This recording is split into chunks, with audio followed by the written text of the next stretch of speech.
6 மணி கிளம்புனவங்க time ஆகுது பாரா 11 மணி ஆக போகுது. 11 மணி ஆக போகுது. வெயில் அடிக்குது. போராட வைக்கிறாங்க. நாங்க என்ன பண்றது?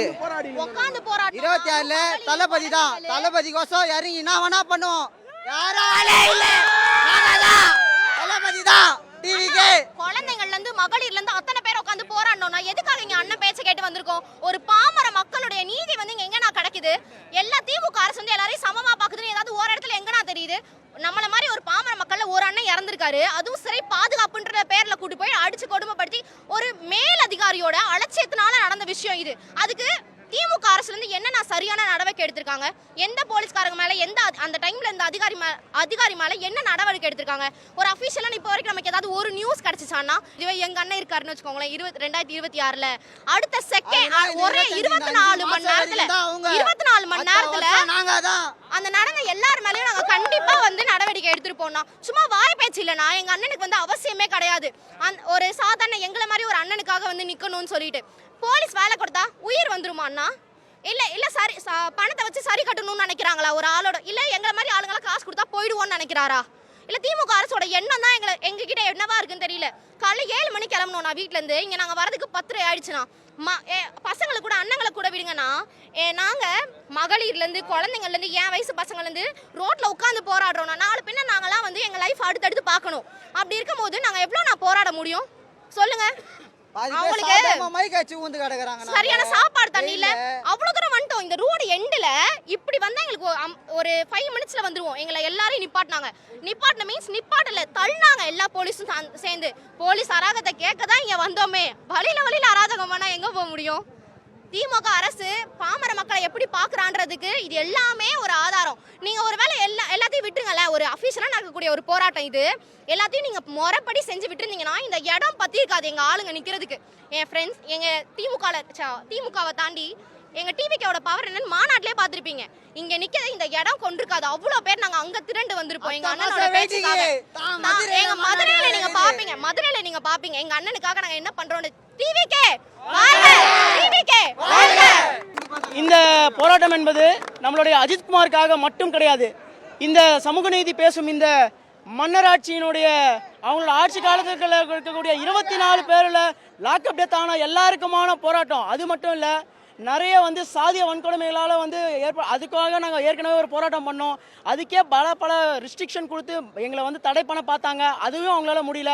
இந்த போராட்டத்துக்கும் நிறைய ரெஸ்ட்ரிக்ஷன் கொடுத்தாலும் இருந்தாலும் எங்களோட தளபதி வெளியில் வந்து இப்படிப்பட்ட ஒரு போராட்டத்தை முன்னெடுத்திருக்காரு. தளபதியின் ஆட்சி பீடத்தில் ஏறும்போது மொத்த சமூக நீதி அனைவருக்குமான சமநீதி கிடைக்கும்.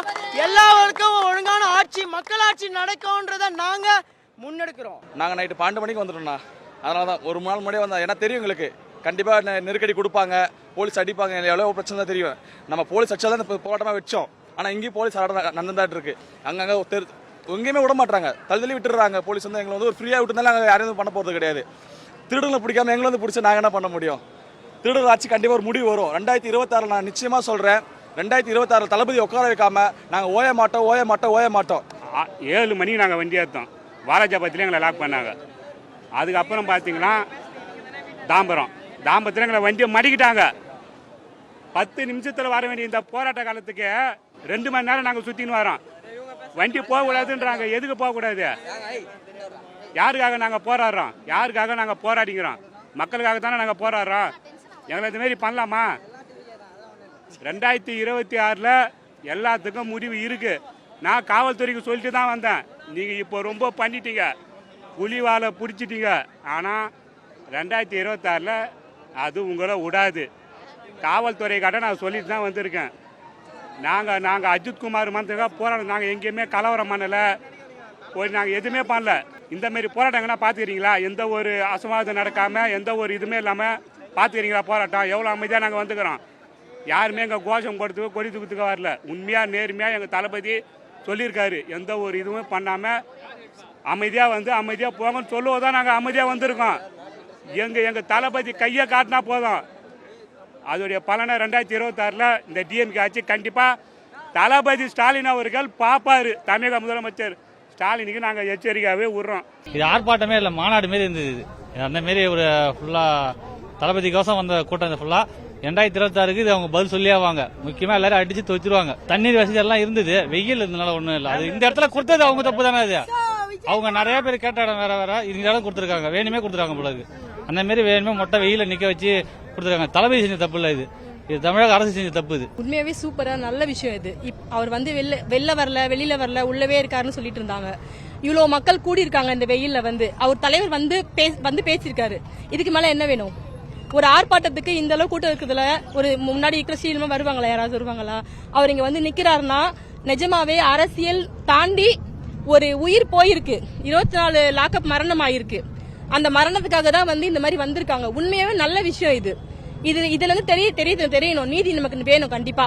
இது வந்து நம்ம மொத்தமா கும்பல் நம்ம வந்திருக்கிறோம், தளபதிக்காக தான் வந்திருக்கோம். இருந்தாலும் நீதி வேணுன்றதுக்காக தான் நான் வந்திருக்கிறோமே. உங்க வீட்டுல இருக்கிற பிள்ளைங்க, எங்க வீட்டுல இருக்கிற பிள்ளைங்க, எல்லா பிள்ளைங்க சேர்த்தா நம்ம வந்திருக்கிறோமே. இது ரொம்ப ரொம்ப அநியாயமா இருக்கு. அஜித்குமாரோடைய மரணம் வந்து ரொம்ப அநியாயமா இருக்குது. அதுக்காக தான் நாங்க இங்க வெயில வந்து நின்று நாங்க வந்து எல்லாம் போராட்டம் பண்ணிட்டு இருக்கிறோம் தளபதியோட சேர்ந்து. இது ரொம்ப பெரிய விஷயம், ரொம்ப நல்லா இருக்கு. 2026க்கு மேல கண்டிப்பா எல்லாமே மாறும். ஏன்னா தளபதியோடைய அவர் ஒருத்தரால வந்து இத்தனை கூட்டம் கூடி இருக்காங்கன்னா அவருடைய சொல் பேச்சு கேட்டு ஒரு தப்பான ஆட்கள் கூட திருந்துவாங்க, மாறுவாங்க. அந்த நம்பிக்கை எங்களுக்கு இருக்குது. கண்டிப்பா எல்லாமே மாறும். ஒழுக்கம், நேர்மை எல்லாமே தமிழ்நாட்டுல இனிமே மாறும். பெண்களுக்கு பாதுகாப்பு கிடைக்கும். எல்லா இடத்துலயுமே இருக்கிற பிரச்சனைகள் தீரும். ஏன்னா வந்து தளபதி அவர் சொல்றது வந்து தலைவர் நான் மட்டும் பாக்கணும்னு அப்படி கிடையாது. மன்னர் ஆட்சி நடத்த ஒரு விரும்பல, மக்கள் ஆட்சி நடத்த அவர் வந்திருக்காரு. ஏன்னா அந்தந்த இடத்துல அந்தந்த ஏரியால வந்து நீங்க வந்து நடத்துங்க, நீங்க வந்து உங்க ஏரியாவை பாருங்க, நீங்க வந்து மக்களா பேசுங்க, மக்களுக்கு 4 வேளை சாப்பாடு போடுங்க, எல்லாமே செய்யுங்கன்னு அவர் சொல்றாரு. இதுதான் கரெக்டான ஒரு வழிமுறையே. ஏன்னா ஒருத்தரா இருந்து எல்லாரும் இது பண்ண முடியாது. இப்ப நாங்க எல்லாம் இப்போ ஒரு ஏரியால நாங்க இருக்கிறோம், நாங்க வந்து அங்க மக்களுக்கு வந்து நாங்க நிறைய பிரச்சனை தீர்த்து வைக்கிறோம். இது மாதிரி எல்லா ஏரியால பண்ணும்போது கண்டிப்பா பின்காலத்துல வந்து எல்லாமே சரியாயிடும். போக போக போக போக நாடு கண்டிப்பா நல்ல விதமா மாறும். அதுக்காக தான் நாங்க எல்லாம் ஒண்ணு சேர்ந்திருக்கிறோம். நான் தமிழ்நாடு சமூக மக்கள் முன்னேற்ற கழக தலைவர். கூட்டணி கட்சியா இன்னும் அறிவிக்க போறாங்க. இன்னைக்கு வந்தது வந்து நம்ம திமுக அரசு வந்து போறதுக்கு எங்குமே வழி இல்லாமல் பண்ணாங்க. காஞ்சிபுரம் மாவட்டத்தில் வந்து தமிழகத்துக்கு வந்திருக்காங்க. அவங்க வரத்துக்கு இடம் இல்லை, எங்கேயுமே எங்க எல்லாமே பிளாக் பண்றாங்க. இப்போ நம்ம போராட்டத்துக்கு எதுக்கு பண்றோம்? அவர் வந்து தெரியாம எஃப்ஐஆர் போடாம போட்டிருக்காங்க. அதுதான் ஆர்ப்பாட்டம் பண்றோம், எல்லாம் பண்றோம். இது வந்து ஆர்ப்பாட்டம் பண்றதுக்கு இடம் இல்லை, அதனால தான் இப்படி போட்டிருக்காங்க. ஆர்ப்பாட்டம்னா வெளில நின்று போராட்டம் பண்றாங்க, அதுதான் ஆர்ப்பாட்டம். அதுக்கெல்லாம் கொடுக்கல. ஏன்னா பயம். 75 வருஷமா ஆட்சி நடத்திருக்காங்க திமுக. வெறும் நம்ம தளபதி இப்போ வந்தார் பயப்படுறாங்க, எங்க வந்து இதாயிரும் அப்படின்னு சொல்றாங்க. இது மாதிரி அது தொடர் எல்லாருக்கும் ரொம்ப அராஜகம் பண்றாங்க. இது இப்போ இருக்கிற ஆட்சி வந்து சரியில்லை. தயவு செய்து மக்களுக்கு வந்து மக்களுக்கு என்ன தேவையோ அது செய்யறது ஆட்சி. கண்டிப்பாக 2026 தமிழக வீட்டுகளும் வரும். இந்த ஆட்சி மாற்றம் செய்யும். இந்த மாதிரி ஊழல் இல்லாத ஆட்சி இருக்கும். இந்த ஒரு டாஸ்மார்க் உழைக்கிறேன்னு சொல்லல, கொஞ்சம் கொஞ்சமா இப்போ கண்டிப்பா வந்துச்சுன்னா கண்டிப்பா மாற்றம் கிடைக்கும். வேற எதுவும் இல்லை, வேற எதுவும் சொல்லுங்க. அவர் போராட்டத்துல வந்து நிறைய விஷயம் பேசியிருந்தாரு. என்னென்ன விஷயங்கள்லாம் பேசியிருந்தாரு? நான் சரியா கவனிக்கல, நான் சவுண்ட் சரியா கேட்கல. இல்ல அதனால முடியல, இல்ல அதனால வெளில வந்துட்டாங்க. சரியா கேட்கல, எதுவும் நல்லதாக தான் சொல்லியிருப்பாரு. அதனால அவருக்கும் கொஞ்சம் அதிகமா பேசல, கம்மியாக தான் பேசுறாரு. அதனால நான் அதுக்கு கிளம்பிட்டேன். இடம் இல்லை போத்துக்கும் எங்களுக்கும். அதெல்லாம் பண்ணி கொடுத்தேன். அதெல்லாம் இடம் இல்லைன்னா இவங்க கொடுக்குற அரசாங்கம் வந்து அதுக்கு தகுந்த மாதிரி இடம் கொடுக்கல. எங்க நிறைய பேர் வந்துருவாங்க, பயம். இப்போ நிறைய பேர் வந்துட்டாங்கன்னா எங்க இந்த மாதிரி பண்ண முடியாது, திருப்பி வந்து ஒரு ஜல்லிக்கட்டு மாதிரி யாரும் பயப்படுறாங்க. திருவண்ணாமலை மாவட்டத்திலேருந்து வரோம் சார். மாவட்ட செயலாளர் உதயகுமார் அண்ணன் ஏற்பாடுலேருந்து வரோம். நாங்கள் வந்துட்டு உள்ளே போகிறதுக்கே ரொம்ப கஷ்டமாக இருக்குது. இப்போ 7 கிலோமீட்டருக்கு அண்ணாண்ட நிறுத்தி காவல்துறை வந்து இங்கிருந்து தான் நடந்து போனோன்ட்டு ரொம்ப கஷ்டப்படுத்துகிறாங்க. தளபதி பார்க்கறதுக்காக தான் நாங்கள் அவ்வளோ தூரம் வந்திருக்கோம். தலைவர் ஏற்பாட்டில், எங்கள் மாவட்ட செயலாளர் ஏற்பாட்டில் நாங்கள் வந்திருக்கிறோம். எங்களுக்கே இந்த தொந்தரவு தரணும், எங்களுக்கே காவல்துறை இந்த தொந்தரவு தரணும். 7 கிலோமீட்டருக்கு நடந்து வர சொல்கிறாங்க சார், அங்கேருந்து வர சொல்கிறாங்க. இதுக்கு ஏன் இப்போதான் இந்த மாதிரியா, இல்லை இதுக்கு முன்னாடி இந்த மாதிரி நடந்திருக்கா? தாவேக்காக மட்டும் தான் இந்த மாதிரியா? செய்திகளை உடனுக்குடனும் துல்லியமாகவும் தெரிந்து கொள்ள சப்ஸ்கிரைப் பண்ணுங்க.